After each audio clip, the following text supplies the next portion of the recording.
Hi guys, bonjour tout le monde, j'espère que vous allez bien. Moi personnellement ça va. En tout cas, je pète la forme, je suis contente d'être là. Bienvenue dans Talk with Karen. Je suis vraiment dans la joie et je vous remercie d'avoir suivi les vidéos précédentes. Merci pour l'intérêt que vous portez à cette chaîne.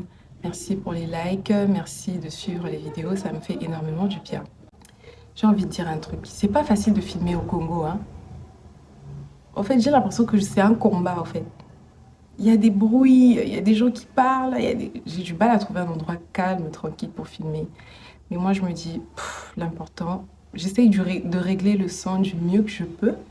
Mais le plus important, c'est surtout que vous puissiez écouter le message parce qu'on est justement là pour discuter, hein. Faites pas trop attention si vous entendez une porte qui claque. Si je sens qu'il y a trop de bruit, je pense que je pourrais tenir mon micro un peu plus près de la bouche comme ça. Vous allez être un peu plus concentré sur ma voix. Mais on va commencer.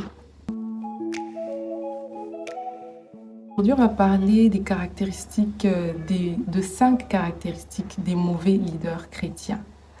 Alors, je sais qu'il y a quelqu'un qui peut se demander, mais elle débarque d'où cette fille? Elle veut nous parler des leaders chrétiens. Qu'est-ce qu'elle sait et tout? C'est quoi ses sources? Il faut savoir que mes sources, c'est d'abord la parole de Dieu. C'est par la Bible, je me réfère surtout à la Bible. Au regard de la Bible, c'est quoi vraiment un bon leader chrétien? Deuxième chose, je peux dire que il m'est arrivé de lire plusieurs livres sur le leadership, donc c'est par là que je peux savoir aussi dire quelque chose.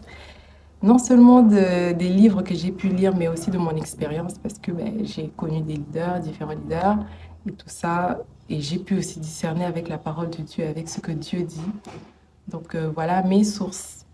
Parce que quelqu'un peut se dire, c'est qui cette fille, elle débarque pour me donner des conseils. Non, j'ai des sources. Il y a la Bible, il y a des livres sur le leadership, il y a l'expérience et tout ça. C'est par là que je base en fait tout ce que je vais dire dans cette vidéo. Et je veux surtout que vous puissiez savoir que cette vidéo, c'est pas un jeton. Hein? Parce qu'il y a quelqu'un aussi qui peut interpréter mal. Et elle jette un jeton à quelqu'un ou à qui que ce soit. Non, c'est au fait le leadership chrétien que j'ai pu observer dans ma communauté au Congo, dans mon pays. Le leadership chrétien que j'ai pu observer. C'est sur base de ça que je parle. Je ne parle pas d'un certain pasteur, d'une certaine église, d'une certaine personne. En tout cas, c'est en général, je globalise. J'étudie un peu les cas, les différents cas que j'ai pu voir autour de moi. Donc, c'est un peu ça. J'espère que c'est plus clair comme ça. Et donc, on commence déjà, mais s'il vous plaît, j'ai besoin de soutien, j'ai besoin de vous. J'ai besoin de bâtir vraiment une communauté où je peux m'appuyer, on peut discuter, une communauté de confiance. Alors, abonnez-vous les amis, abonnez-vous, likez, faites ça bien. Ça va vraiment m'encourager à continuer. Merci beaucoup. Alors, la vidéo d'aujourd'hui, on va parler des 5 caractéristiques, des 5 comportements, 5 traits de caractère, des choses qui caractérisent vraiment les mauvais leaders. Donc, si vous voyez tous ces signes que je vais citer, si vous le voyez en une personne, sachez que cette personne-là n'est pas un bon leader chrétien. Et on va un petit peu parler avec un peu d'ironie, on va dire peut-être des choses choquantes avec un sourire, mais bon, ça passe, un peu d'ironie et tout, ça fait pas de mal. Donc on va commencer. Let's start.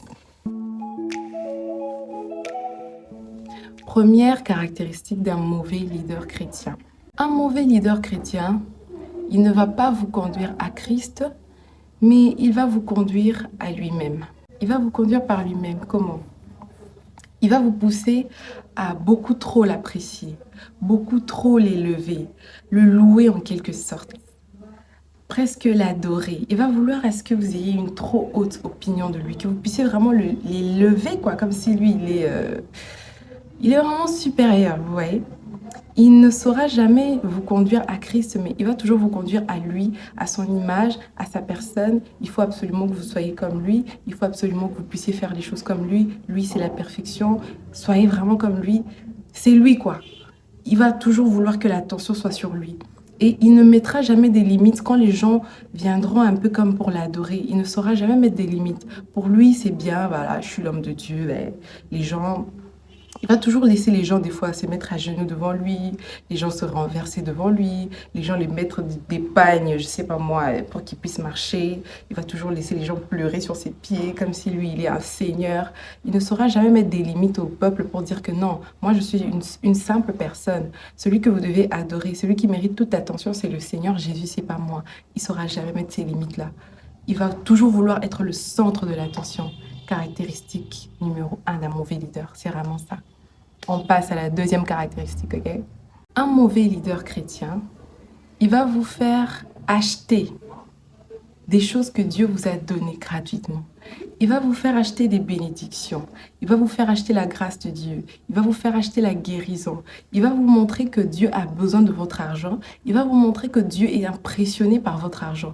Que Dieu, un peu comme si Dieu est pauvre, un peu comme si Dieu est un mendiant. Pour lui, il va tout englober autour de l'argent. Tout ce sera d'abord l'argent. Le mauvais leader chrétien, il va faire appel. Les offrandes de 100 dollars, les offrandes de 200 dollars, les offrandes de 500 dollars. Qui est là pour donner 500? Qui est là pour donner 200? Qui est là pour donner 100? Et les gens de 100 dollars, bien sûr, ils n'ont pas la même prière que les gens de 500 dollars. Hein. Les gens de 500 dollars, ils sont bien plus exaucés parce que, voilà, ils ont donné 500 dollars. Et les gens de 100 dollars, c'est moins parce que, ouais, il ne fait pas la même prière pour les gens de 100 dollars et 500. Parce que pour lui, l'œuvre de Dieu, vraiment, Dieu a besoin de notre argent. Dieu est impressionné par notre argent. C'est ça que le mauvais leader va vous faire croire. Que Dieu est un mendiant. Donc, des choses que Dieu vous a déjà données. Lui, il va vous faire payer ça. Non, si tu as besoin de la guérison, si tu as besoin de ça, il faut l'argent, il faut l'argent, il faut l'argent. Je ne sais pas si ces mauvais leaders, il ne lit pas bien la Bible, hein, je ne sais pas. Il ne connaît pas ce verset-là. Je pense que je mettrai, ça m'a un petit peu échappé, mais je mettrai le psaume en question, peut-être en haut quelque part.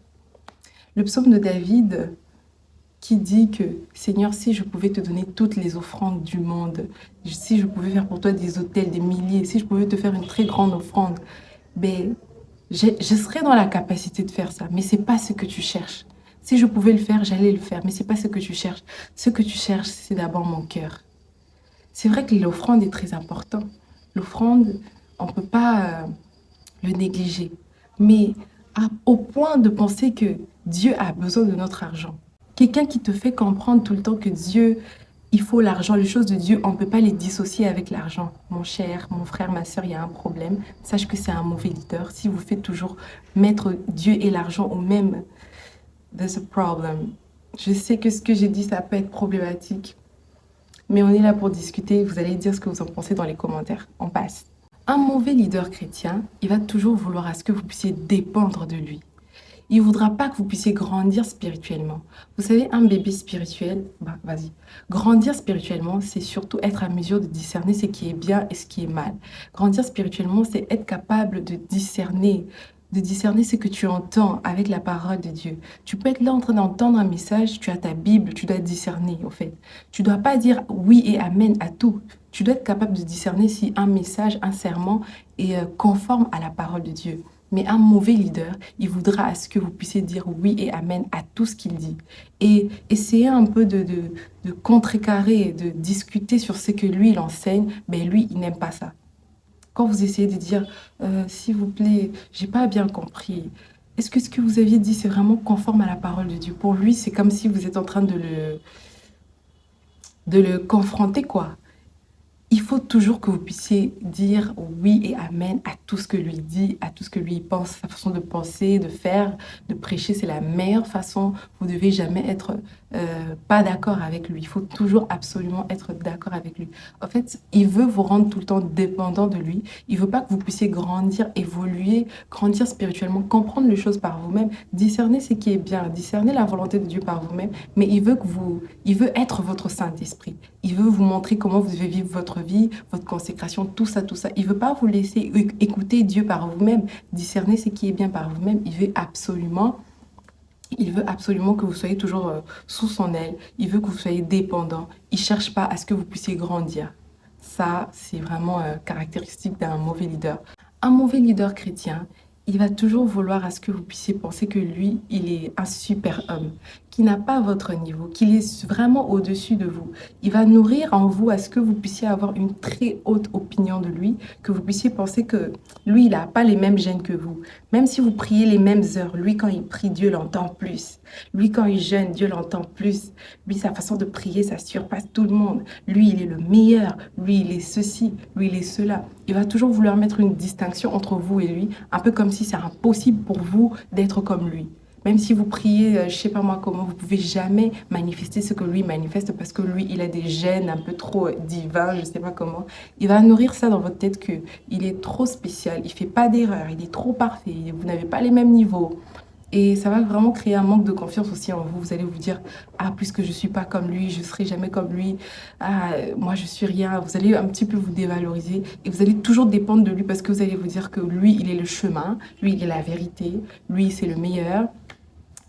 Lui, il a reçu Jésus d'une façon trop exceptionnelle. Lui, il prie d'une façon trop exceptionnelle. Lui, il pense d'une façon trop exceptionnelle. Sa vie est remplie de miracles et de surnaturels. Et vous, vous êtes juste, comme on dit en anglais, a big mess. Vous, vous êtes juste une erreur. Quelqu'un qu'on doit recadrer, qu'on doit utiliser un peu des vis quoi, pour arranger. Et lui, il est juste parfait. Vous avez tellement besoin de lui parce que vous êtes nul, vous êtes zéro. Vous n'avez pas besoin de Jésus, mais vous avez surtout besoin de lui. Oh my God, this is very funny, guys. Il veut absolument que vous puissiez penser qu'il est un super homme. Et il a souvent ce caractère-là. Il n'aime pas qu'on le conseille. Lui, personne ne le conseille. Hein. Faut pas essayer de lui montrer comment il doit faire, comment il doit parler. Non, lui, il est déjà parfait. Il a besoin de rien, il a besoin de personne. Il a déjà atteint la perfection. Personne ne le conseille. Il se conseille tout seul, lui et le Seigneur. C'est comme s'il y a d'abord Dieu et puis lui. Dieu et lui. Donc, personne n'est au milieu pour personne ne doit le conseiller. Cinquième et dernière caractéristique d'un mauvais leader. Les mauvais leaders, ils ne sont pas conscients qu'ils sont des mauvais leaders. Pour certains. Je sais qu'on est dans un temps, on est dans des temps assez mauvais, voilà, où il y a des mauvaises doctrines, il y a des faux pasteurs et tout ça, il y a des faux leaders. Mais il y a aussi des leaders qui sont mauvais, mais eux-mêmes, ils ne sont pas conscients de ça. Pourquoi? Parce que ils ont hérité de ça, de cette chrétienté toxique-là. Ils ont hérité de ça. Tout ce que je viens de citer, c'est ce qu'on leur avait donné comme image d'un bon leader. Pour eux, un bon leader, il devait garder les gens dépendants de lui. Pour eux, un bon leader, il devait être un super homme. Alors, ils ont aussi imité ces mauvaises choses-là. Donc, pour eux, ils ne sont pas conscients qu'ils sont de mauvais leaders. Voilà. Le mauvais leader, là, pour la plupart, ils ne savent pas parce que ils sont justement des héritiers d'un mauvais système, d'un mauvais leadership, pardon. Donc, ils sont inconscients qu'ils sont des mauvais leaders. Si c'est parce que un de ces leaders tombe sur cette vidéo, peut-être il faut être capable de remettre en question aussi le leadership qu'on t'a appris. Est-ce que le leadership qu'on t'a appris, il est bon? Est-ce que la façon de faire que toi, on t'a appris, dont tu as hérité, est-ce que c'est la bonne façon de faire? Est-ce que tu as eu le temps de discerner ça avec la parole de Dieu? Ou bien tu as seulement avalé oui, amen, sans discerner? Est-ce que tu as fait ça? Donc, cette vidéo, c'est pour que quelqu'un se remette aussi en question si le leadership qu'on l'a appris est bon. Voilà. Et cette vidéo, c'est aussi pour alerter plusieurs personnes qu'on est dans des temps vraiment troubles, on est dans des temps mauvais. Il y a beaucoup de charlatans, il y a des faux hommes de Dieu, des gens orgueilleux, prétentieux qui profitent du peuple de Dieu, qui profitent de la poche de plusieurs en utilisant les offrandes, la dîme, Dieu veut ceci, Dieu veut cela. On n'arrête pas de dissonner, d'associer Dieu et l'argent, ça devient vraiment chaotique, les amis. Prenez le temps de discerner. N'avalez pas tout ce que vous entendez. Même ce que je vous dis ici. Discernez aussi. Le discernement, c'est ce qu'il faut vraiment dans ces temps-ci. Il ne faut pas tout accepter. Il ne faut pas tout avaler. C'est pour votre intérêt, c'est pour votre bien, c'est pour votre épanouissement, c'est pour votre développement. Alors, je ne comptais pas aller trop loin dans cette vidéo. On s'arrête juste là. Du coup, je vous remercie d'avoir suivi. S'il vous plaît, likez, s'il vous plaît, partagez, s'il vous plaît, abonnez-vous et on va continuer. Et il y a quelque chose de nouveau qui arrive très bientôt. Je pense que vous allez vraiment être bénis par ça. Ça va vraiment vous faire du bien. Il y a vraiment du lourd qui arrive. Alors, restez connectés. Soyez là, suivez mon Instagram parce qu'on va se communiquer aussi à partir de là. Je vous remercie d'avoir suivi la vidéo. Much love, guys.